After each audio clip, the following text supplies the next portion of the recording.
Welcome back to Vlogmas Day 12. I really wanted to get down into the studio today so that I could work on my ceramic houses. So we left nice and early, and I'm really hoping that everything was wrapped up nicely so that nothing dried out, but fingers crossed that it's okay. We stopped at a cafe because we're getting here early in order to beat the traffic, but it's actually so early that nothing is really open yet. So this is one of the cafes that we regularly stop in, and we were playing some hangman.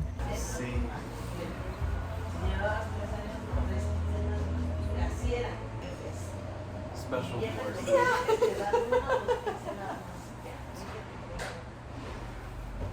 I like how we were like, we gotta get to business. Traditional branch.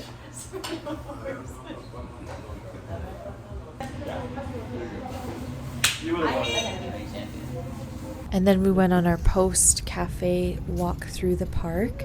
Look at this guy who's bringing flowers around with him. I just absolutely love how businesses are marketed here. It's so different than in Los Angeles. Like, there's a service that you can pay for if you have a lost pet, where they will print the image of your pet on this giant poster that's hooked onto a backpack, and then people will walk around the city with these giant backpacks handing out flyers for your lost pet, which I think is super creative and could possibly be very lucrative in Los Angeles. But after our walk, we actually had some bad news. Turns out the ceramic store is closed today. So we're gonna make a day of the city. We don't really know what we're gonna do yet. Maybe go to the art store. We're at the park right now looking at the little ducks. It's almost 10, so things are opening up, but Mondays museums are usually closed, so I don't think that's an option. But we're just gonna wander around and see what we can do. Oh my god. There's tiny babies. But you know what? This is fine. Looking back, I can see how this was a blessing in disguise. I think over the years, I've been able to really release a lot of my anxiety and sense of control, really with the help of working with natural pigments. But when I first started painting, well, I've been painting my whole life, but I was always very proud of the work that I did. But I remember at some point, specifically after I had graduated from college, I just had this mental breakdown where I realized I couldn't continue working in the same way. So I wanted to talk a little bit about releasing creative control and allowing your life to unfold on its own. So I was a representational painter for the majority of my life. I loved portraiture.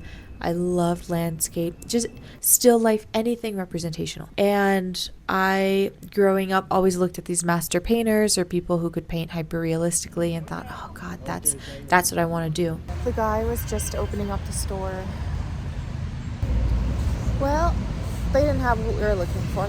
We were looking for some oil-based clay or like monster clay, any type of clay that didn't air dry, and that's all they had. So now we are going to breakfast.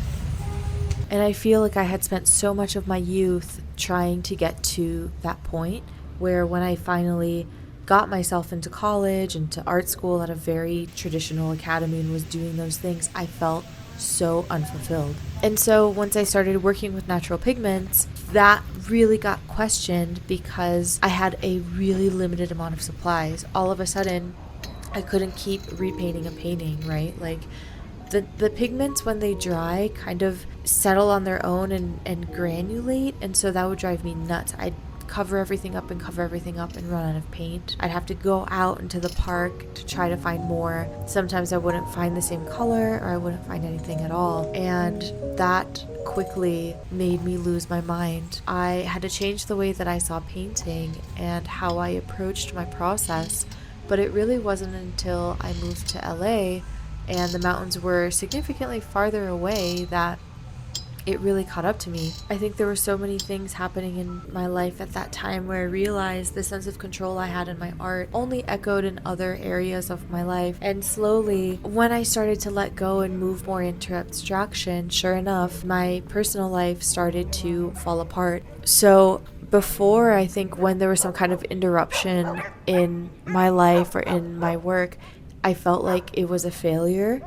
But I can see now how it's not a failure. It's kind of the burnt toast theory, right? Like, for whatever reason, maybe you weren't supposed to be there. If you hadn't burned that toast and you were on time, then maybe you would have gotten in an accident.